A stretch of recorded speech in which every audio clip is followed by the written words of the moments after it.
Sergeant Zixtal of the Galactic Confederation Marine stared at the holographic battle map, his tentacles twitching with a mixture of anticipation and dread. The pulsing red dot representing the human no. The Deathworlder was still moving. Still, freaking, moving. "You've got to be kidding me," he muttered, his voice a blend of disbelief and barely suppressed laughter. "This has to be some sort of sick joke, right?"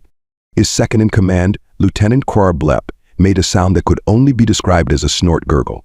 "If it is, Sarge, the universe has one hell of a sense of humor." The rest of the alien Marine squad huddled around the holomup, their expressions a comical mix of awe, horror, and what could only be described as what the actual fuckitude. They'd been hunting this lone human for 3 solar cycles now, ever since the poor bastard ship had crash-landed on this god-forsaken jungle planet. At first, they'd been cocky. After all, what chance did a single human have against a full squad of the Galactic Confederation's finest? They'd expected to wrap this up in a few hours, maybe a day tops. Oh, how wrong they'd been. "All right, you overgrown amoebas," Zixtal growled, his voice dripping with sarcasm. "Let's review our spectacular failures so far, shall we?" He waved a tentacle, and the holomup zoomed out, showing a series of red X's scattered across the terrain. Each X represented a point where they'd encountered and subsequently had their asses handed to them by the human. "Here's where we first cornered him," Zixtal said, pointing to an X near the crash site. "And here's where Private Gloop lost his lunch and his dignity." The Marines winced collectively, remembering how the human had somehow used a piece of the wreckage as an improvised weapon, sending poor Gloop flying into a tree with such force that he'd, well, let's just say it wasn't pretty. "Then we had this lovely spot," Zixtal continued, his voice rising in pitch as he struggled to contain his hysterical laughter, "where the human decided to play catch with our own plasma grenades. I particularly enjoyed the part where he yelled pull, before lobbing them back at us." Lieutenant Quarblep raised a tentacle. "In our defense, Sarge, who could have predicted he'd be crazy enough to catch plasma grenades?" "Oh, I don't know," Zixtal replied, his voice dripping with sarcasm. "Maybe anyone who's ever heard the term Deathworlder before. But please, continue to dazzle me with your brilliant tactical insights, Lieutenant." Quarblep's skin flushed a deep shade of embarrassed purple, and he lowered his tentacle. "Moving on to this delightful location," Zixtal said, highlighting another X where the human demonstrated his species' apparent immunity to our neurotoxins by using them as, what did he call it? Hot sauce. The squad collectively shuddered, remembering the horrifying sight of the human downing a vial of their most potent nerve agent, smacking his lips and declaring it zesty, but could use more kick.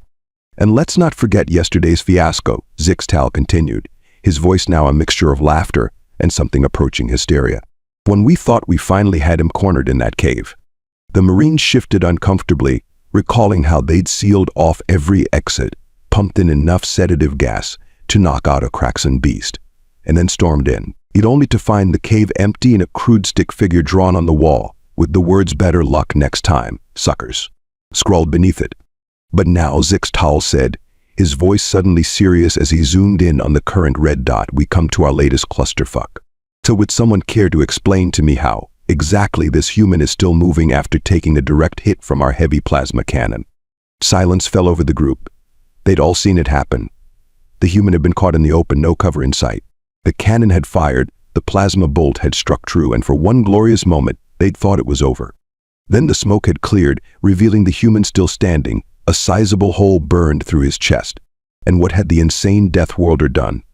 He'd looked down at the wound, looked back up at them, and laughed. "Well," he'd said, his voice surprisingly cheerful for someone with a gaping chest wound, "that's going to leave a mark." And then he charged them, with a hole in his chest big enough to fit a Grixian melon. I don't understand," Sarge Private Slorback said, his voice quivering. "Our briefing said humans were Class 12 Deathworlders, but this is impossible." Zixtal turned all 4 of his eyes on the private, his expression a mixture of pity and amusement. "Oh, my sweet summer larva," he said, his voice dripping with condescension. "Allow me to enlighten you on the true nature of the beast we're dealing with." He waved a tentacle, and a holographic image of Earth appeared above the battle map. The planet looked innocuous enough: blue oceans, green and brown landmasses, swirling white clouds. But to the educated eye, it was a death trap of epic proportions. "This," Zixtal said, his voice taking on the tone of a particularly sarcastic professor, "is what humans call home. A planet so hostile, so unforgiving, that it makes our toughest training simulations look like a relaxing day at the Spore Spa. He zoomed in on various regions of the planet, highlighting them as he spoke. See these areas? Deserts hot enough to boil your innards. These? Frozen wastelands that would shatter you like cheap glass. Oh, and let's not forget these charming spots where the very ground occasionally decides to split open and spew molten rock. The Marines stared at the image, their expressions a mixture of horror and disbelief. But wait, Zixtal continued, his voice rising with mock excitement, there's more. The planet is constantly bombarded with radiation from its star. The atmosphere is laced with corrosive oxygen. And don't even get me started on the wildlife. He pulled up images of Earth's creatures, lions, bears, sharks, and more. These lovely critters. They're what humans consider normal. In fact, some of them keep smaller versions as pets. Private Zlorbax made a sound that could only be described as a whimper. And the cherry on top of this delightful death Sunday, Zixtal said, his voice now a blend of awe and resignation. Humans are not content with merely surviving this hellscape. Oh no, they thrive in it. They've spread to every corner of their world, adapting to conditions that would kill any sane species. He paused, letting the information sink in. So to answer your question, Private, no, this isn't impossible. This is just another Tuesday for a human. The squad fell silent, the full weight of their situation finally sinking in. They weren't just hunting a Deathworlder. They were hunting a being that laughed in the face of certain death, that treated mortal wounds as minor inconveniences. So Lieutenant Quarblep said, breaking the silence, what you're saying is, we're royally fucked. Zaxtal turned to his second-in-command, a grim smile spreading across his face. Oh, my dear Lieutenant, fuck doesn't even begin to cover it. We're not just fucked, we're. He paused, searching for the right words before his eyes lit up with inspiration. We're as fucked as a Zlugnarian slime slug in a salt mine. We're as fucked as a Vexillian void whale in a stellar nursery. We're so monumentally, spectacularly, mind-bogglingly fucked that future generations will study our fuckery as a cautionary tale. The squad stared at their sergeant, a mixture of awe and terror on their faces. But fear not, my intrepid band of soon-to-be smears on the landscape, Zixtal continued, his voice taking on a manic edge, for we are the Galactic Confederation Marines. We do not go gentle into that good night. We rage against the dying of the light. Or, in this case, against the unkillable human who's probably planning to use our own limbs as impromptu clubs to beat us to death. He paused, realizing he'd perhaps let his enthusiasm get the better of him. That sounded more inspiring in my head. Just then, an alarm blared from the holomup. The red dot representing the human was moving again, and it was heading straight for their position. Well, ladies, gentlemen, and various states of matter in between, Zixtal said, his voice a mixture of resignation and hysterical laughter.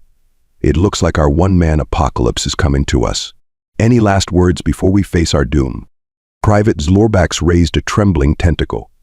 I think I need to change my exoskeleton. Lieutenant Quarblep snorted. Get in line, rookie. I've been holding it since that lunatic caught the plasma grenade.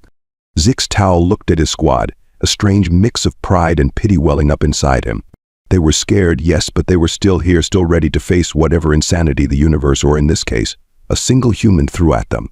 All right, you magnificent bastards, he said, his voice softer now, almost fond. Let's give this Deathworlder a welcome he'll never forget. Assuming, of course, that anything we do actually registers as a threat to him. As the squad scrambled to their positions, setting up what would likely be hilariously inadequate defenses, Zixtal couldn't help but chuckle. If someone had told him a week ago that he'd be facing certain death at the hands of a single being from a backwater planet, he'd have laughed them out of the galaxy. Now he was just hoping their inevitable defeat would at least be interesting enough to make the news back home. The ground began to shake, trees in the distance toppling as someone approached. Zixtal took a deep breath, steadying himself for what was to come. Here we go, boys and girls, he muttered, a manic grin spreading across his face. Let's see if we can't give this human a run for his money, or at least trip him up a bit before he uses us as impromptu juggling balls. And with that, the final battle began. The first sign that things were about to go spectacularly, hilariously wrong was the sound. It wasn't the thunderous footsteps they'd expected, nor the war cry of a berserker charging into battle. No, it was whistling. A jaunty, upbeat tune that seemed wildly out of place in their current life or death situation. Is he whistling the theme from Galactic Gladiators? Lieutenant Quarble asked, his voice a mixture of disbelief and reluctant admiration. Before anyone could answer, the trillion exploded. Literally, trees went flying as if they were toothpicks, and through the shower of foliage and splinters strode the human. He looked well, worse for wear would be an understatement. His clothes were tattered, his skin covered in cuts and bruises, and oh yes, there was still that pesky hole in his chest where the plasma cannon had hit him.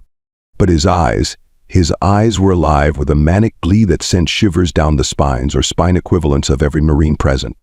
"Well, hello there," the human called out, waving cheerfully as if he'd just stumbled upon a neighborhood barbecue rather than a heavily armed alien squad. "Lovely day for a fight to the death, isn't it?" Zixtal, to his credit, managed to keep his voice steady as he replied, "Human, you are outnumbered and outgunned. Surrender now, and we promise to make your death quick and relatively painless." The human tilted his head, considering this for a moment. Then he burst out laughing. Not a menacing laugh or an evil cackle, but a genuine belly laugh of pure amusement.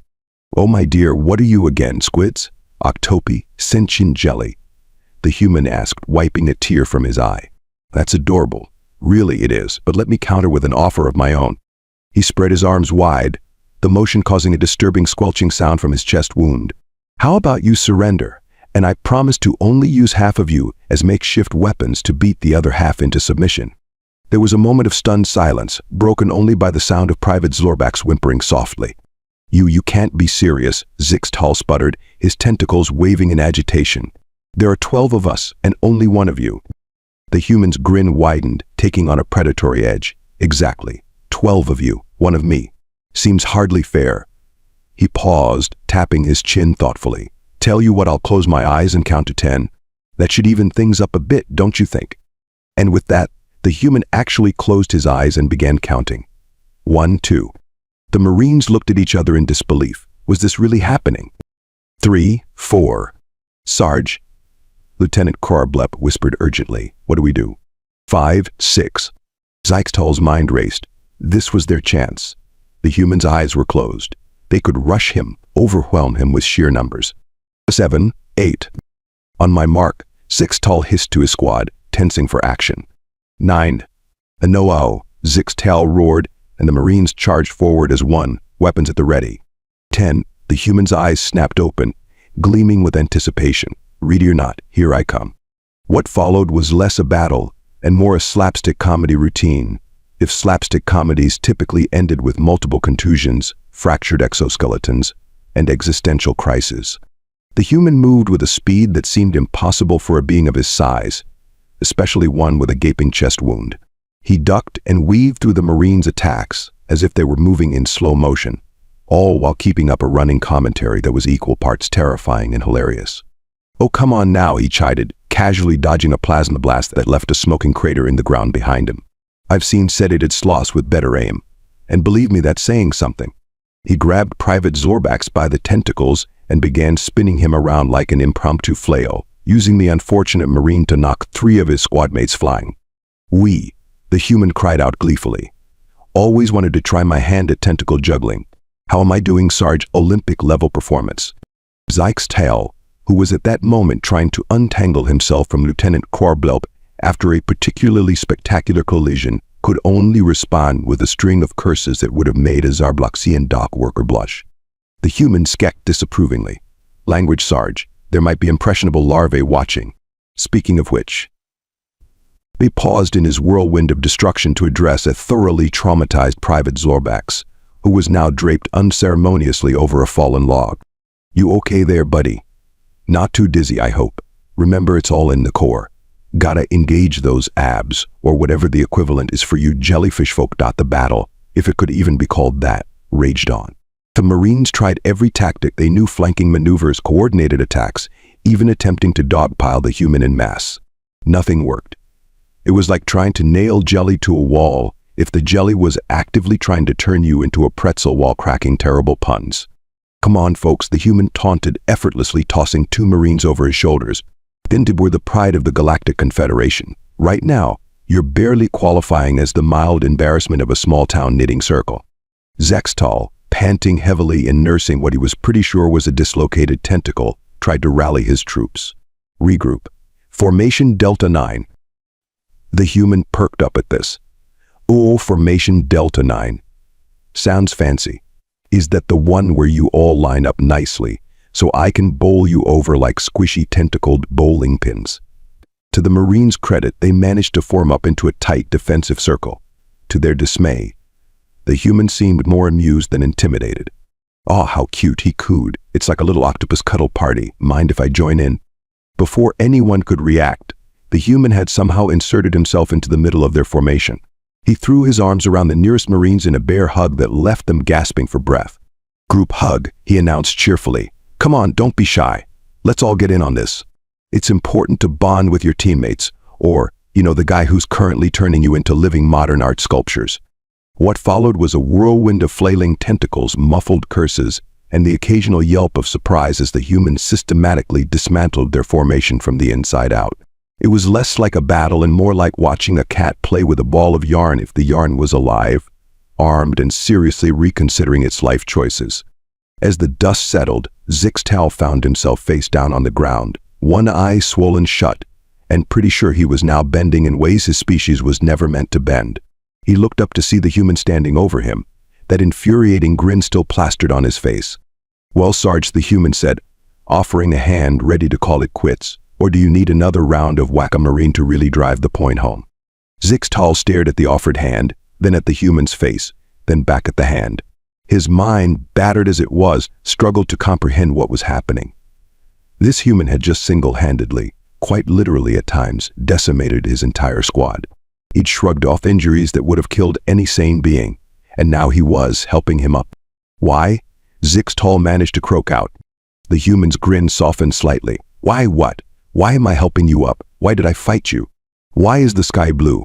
You're going to have to be more specific there, Sarge. I'm good, but I'm not a mind reader.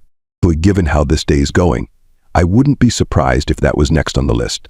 Zixtal struggled to his feet, waving off the human's offered hand. He drew himself up to his full height, which, admittedly, still left him looking up at the towering Deathworlder.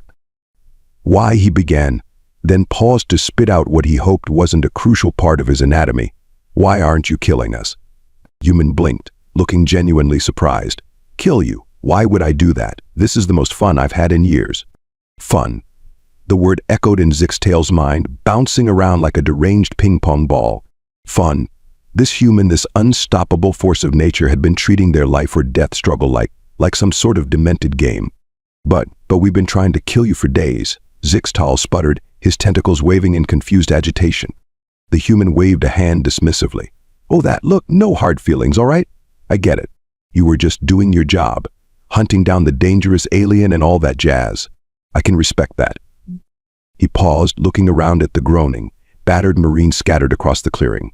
"Though between you and me, I think we might need to revisit who exactly is the dangerous alien in this scenario." Zixtal's mind reeled. This wasn't how it was supposed to go. The human should be a rampaging monster, a mindless killing machine. Instead, he was cracking jokes, offering olive branches. It defied everything he'd been taught about Deathworlders. "I don't understand," Zixtal admitted, his voice small and confused. The human's grin returned, but this time it held a hint of sympathy. "Yeah, I get that a lot. Look, how about we start over?" He stuck out his hand again. "Hi, I'm Dave. Sorry about, the whole one-man army thing. I tend to get a bit carried away sometimes." Zixtal stared at the offered hand, then back at the human's at Dave's face. Slowly, hesitantly, he reached out a tentacle and shook it. "Sergeant Zixtal," he introduced himself, still not quite believing what was happening. I'm sorry we tried to kill you." Dave laughed, a booming sound that seemed to shake the very trees. "No worries, mate. Water under the bridge. Or, plasma bolts through the chest, as the case may be." He glanced down at the still gaping hole in his torso. "Speaking of which, you wouldn't happen to have a Band-Aid, would you? This is starting to sting a bit." And just like that, the absurdity of the situation hit Zixtal like a runaway cargo hauler. Here he was, shaking hands or tentacles, with a being that had just wiped the floor with his entire squad. A being that was treating a mortal wound like a minor inconvenience. He couldn't help it. He started to laugh. It began as a chuckle, then grew into a full-blown laugh. And before he knew it, Zixtal was doubled over, tentacles clutching his midsection as he howled with laughter. Dave joined in, his booming laughter mixing with Zixtal's higher-pitched trills. The rest of the squad, those who were still conscious anyway, stared in bewilderment at the sight of their sergeant and the human laughing like old friends after a particularly raucous night out. Lieutenant Quarblape, nursing a lump on his head the size of a small moon, sidled up to Zixtal. Sarge, are you okay? Did you hit your head? Should we be concerned about brain damage?" Zixtal waved a tentacle, trying to catch his breath. "I'm fine, Lieutenant. Just realizing the absurdity of it all." Dave, still chuckling, clapped a hand on Quarblape's shoulder, nearly sending the alien sprawling. "Come on, Lieutenant. Lighten up. Life is too short to be all doom and gloom, especially when you've just had your tentacles handed to you by a walking, talking anatomy lesson." Quarblape looked from Dave to Zixtal and back again, his expression a perfect picture of utter confusion. I think I need to lie down." "Probably a good idea," Dave agreed cheerfully. "In fact, why don't we all take a breather? I don't know about you folks, but near-death experiences always leave me famished. Anyone up for a bite to eat? I make a mean campfire stew. Though, you might want to check if it's compatible with your biology first. Wouldn't want to add accidental poisoning to today's list of misadventures." And so, in a turn of events that would have made any sensible betting entity in the galaxy go bankrupt, the battered and bruised Galactic Confederation Marines found themselves sitting around a hastily made campfire, sharing a meal with the very being they'd been trying to capture or kill just hours before. Dave, true to his word, had whipped up a stew using some local vegetation and what he claimed were emergency rations from his crashed ship. The Marines, after some hesitant sniffing and scanning with their medical tricorders, cautiously tried the concoction. "This is surprisingly not terrible," Private Zorbax admitted, slurping up the stew with a tentacle. "High praise indeed," Dave chuckled, stirring the pot. "I'll have you know this recipe won the most likely to not cause immediate digestive distress award at the last Intergalactic Culinary Disaster Relief Cook-Off." Zixtal, who had been quiet for a while, finally spoke up. "I still don't understand. Why aren't you angry with us? We hunted you, shot at you, tried to kill you repeatedly." Dave shrugged, wincing slightly as the motion pulled at his chest wound. "Life's too short for grudges, Sarge. Besides, this whole chase, it's been the most excitement I've had in years. Gets the blood pumping, you know." But we shot you," Zixtal sputtered, pointing at Dave's chest, "with a plasma cannon." Dave glanced down at the hole in his chest as if he'd forgotten it was there. "Oh, this old thing. It's just a flesh wound. Give it a day or two, it'll buff right out." The Marines exchanged incredulous looks. Just a flesh wound. The human had a hole in his chest big enough to fit a small child, and he was treating it like a minor inconvenience. How Lieutenant Quarblape began, then paused, seemingly unsure how to phrase his question. "How are you still alive?" Dave grinned, a twinkle in his eye. "Well, Lieutenant, when a mommy human and a daddy human love each other very much." "That's not what I meant," Quarblape interrupted, his skin flushing a deep purple. I know, Dave chuckled. "Honestly, I'm not entirely sure. Something about accelerated healing, enhanced durability, and a healthy dose of too stubborn to die. It's a human thing." He leaned back, looking up at the alien sky. "You know, it's funny. Back on Earth, I was just an average Joe. Nothing special. But out here," he gestured broadly at the jungle around them. "Out here, I'm suddenly this unstoppable force of nature. All because I grew up on a planet that apparently qualifies as the galaxy's most extreme theme park."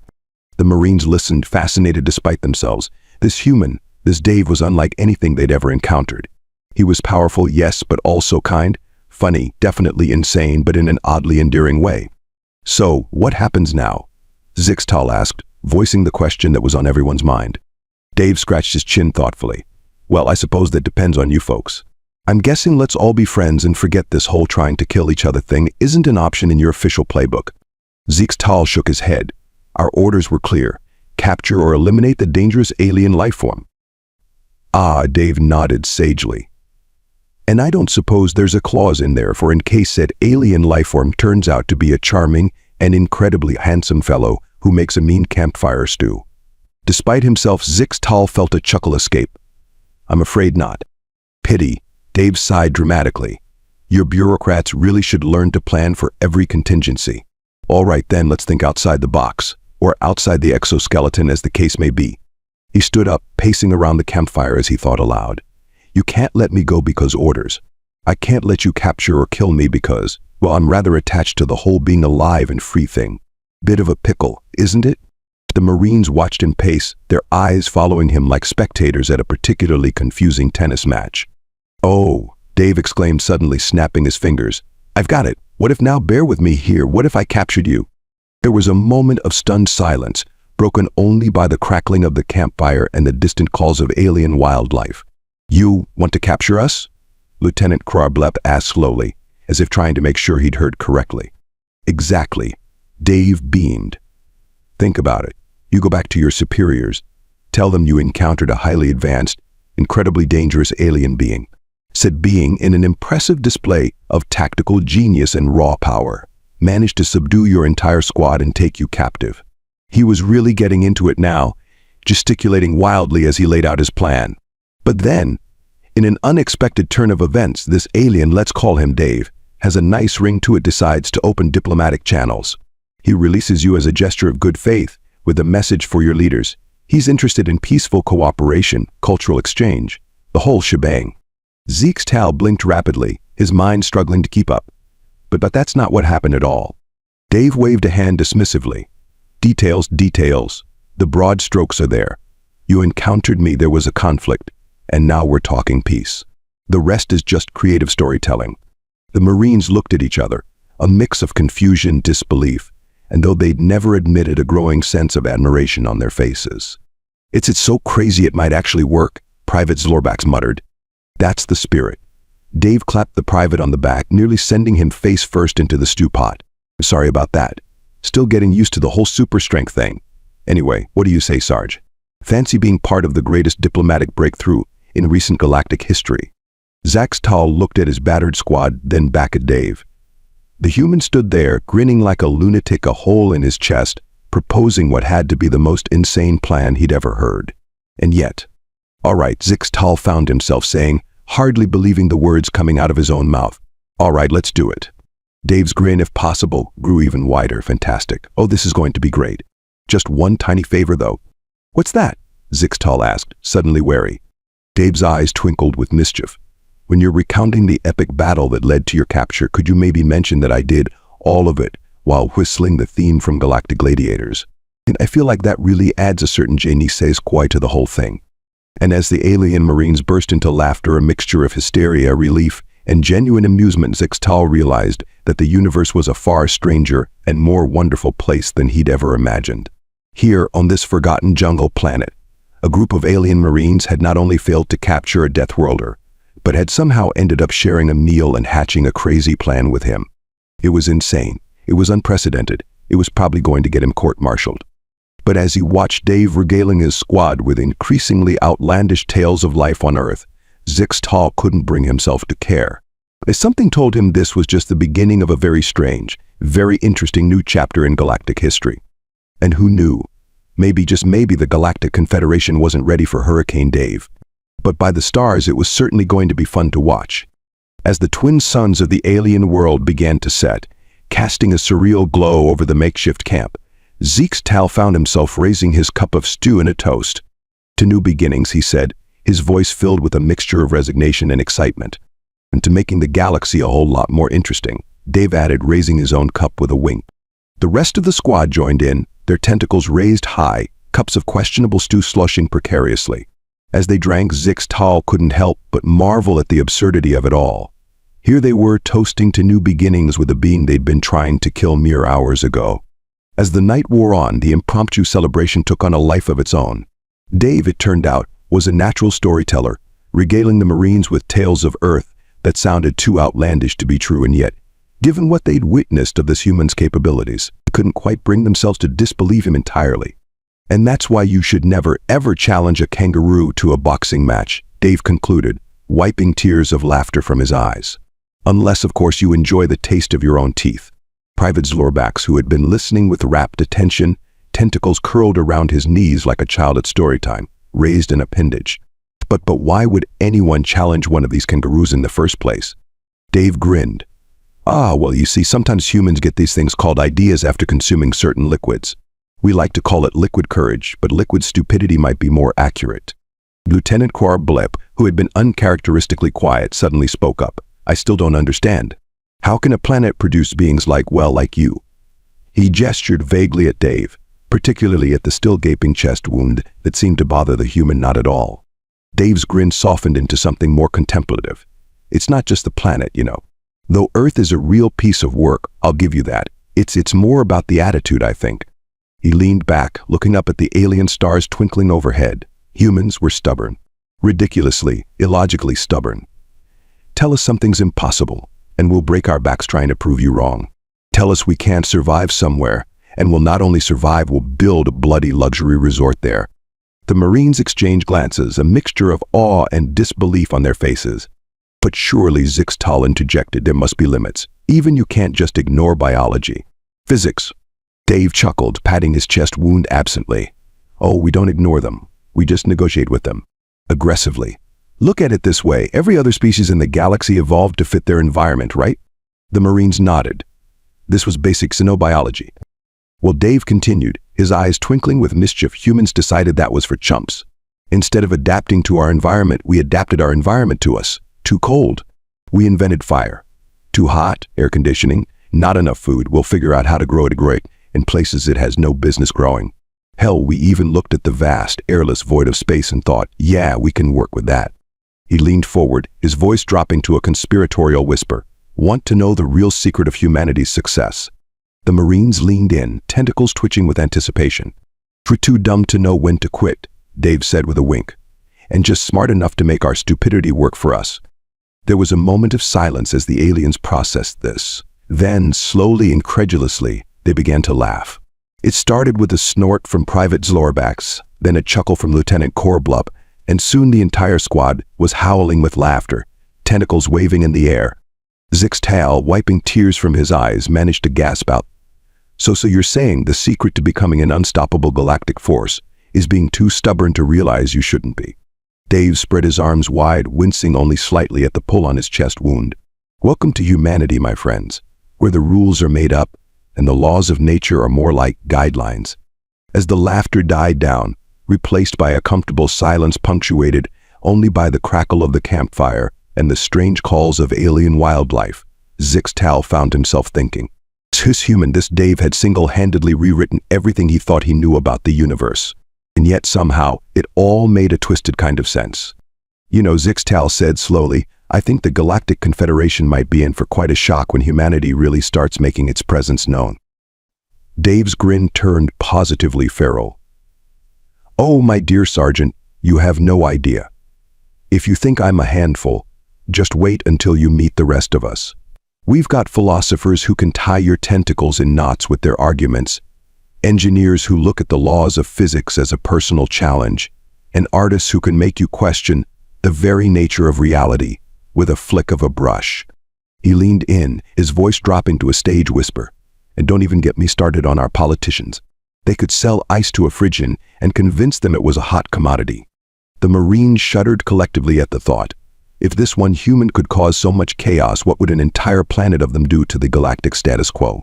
As the night wore on and the twin moons of the alien world climbed high in the sky, the unlikely group continued to share stories, jokes, and increasingly outlandish plans for the future.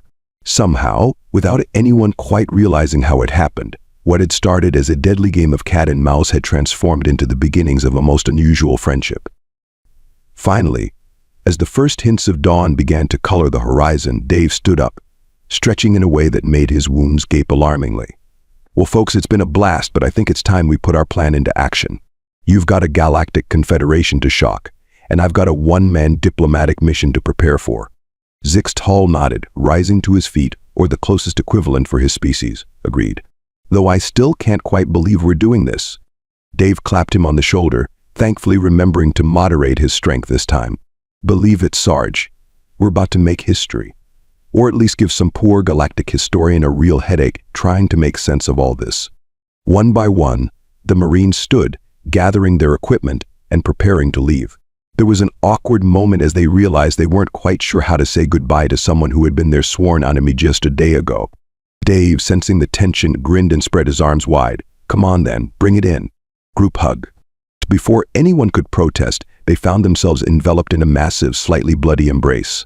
It was awkward, it was bizarre, and it was, Zixtal had to admit, strangely heartwarming. As they broke apart, Dave fixed each of them with a serious look. Now remember, when you report back, really sell it. I want to hear about how I single-handedly fought off your entire squad while quoting Shakespeare and doing backflips. Extra points if you can work in something about me taming a local predator and riding it into battle. Lieutenant Cora Blape raised a tentacle hesitantly, but none of that actually happened. Dave winked. Details, my dear Lieutenant. The universe runs on stories, and this is going to be one for the ages. With final handshakes or tentacle shakes all around, the Marines prepared to depart. As they reached the edge of the clearing, Zixtal turned back for one last look. Dave stood there, silhouetted against the rising alien sun, the hole in his chest somehow making him look more heroic rather than less. He raised a hand in farewell, that infuriating, infectious grin still plastered on his face. "See you around the galaxy, Sarge," he called out. "And remember, if anyone asks, I was at least 10 feet tall and breathing fire." Shaking his head in a mixture of exasperation and amusement, Zixtal turned and led his squad into the jungle. As they made their way back to their ship, he couldn't help but feel that the universe had just become a much larger, much stranger, and infinitely more interesting place. Somewhere behind them, carried on the alien wind, they could hear the faint sound of whistling. It was, unmistakably, the theme from Galactic Gladiators. Zixtal chuckled to himself. The Galactic Confederation had no idea what was coming. But one thing was for certain, with humanity entering the galactic stage, things were about to get very interesting indeed. As their ship broke atmosphere, leaving the jungle planet behind, Zixtal found himself humming along to the Galactic Gladiators' theme. He caught himself, shook his head, and then with a mental shrug, continued humming anyway. After all, if you can't beat them, join them.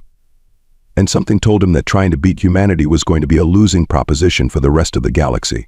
The adventures of Dave the Deathworlder and the bemused alien Marines were just beginning, and the galaxy would never be the same again,